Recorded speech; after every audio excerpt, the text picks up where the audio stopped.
Especially in our field, it just is interesting to me because we're a human services field, but we learn like nothing in graduate school about actually developing relationships, and often we're taught it's not even really necessary.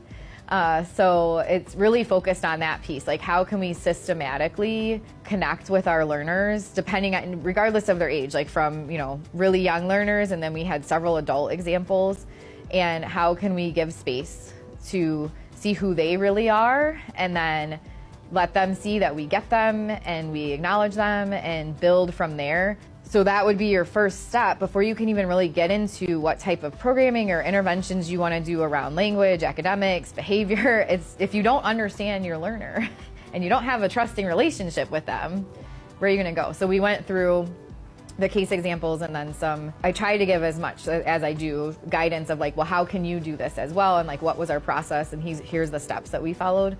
And we did some interaction with the group, practicing and really coming up with their own ideas too. So I always like to have interactive, as you know. It was wonderful. The 3 people from Trade Winds that presented, Alicia, Valerie, and Elena, just all did such an amazing job. And it's one thing for me to sit up there and talk about, hey, try these things.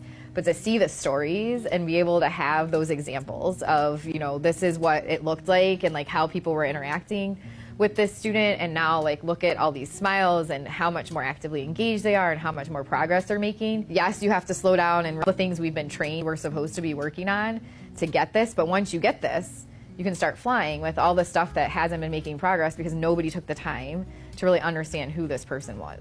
How much are you explaining and talking to people about things? And I think that's one thing that, whether it's from ABA or just a school setting, I'm not really sure, but a lot of people are just really like, they have their SD, do this, add, whatever, like they have their one instruction they give and that's it. There's not like just like this human talking like, hey man, we're gonna do some math right now, is that cool? Oh, I see you don't really like that. And having more of an interaction in that way that's more naturalistic.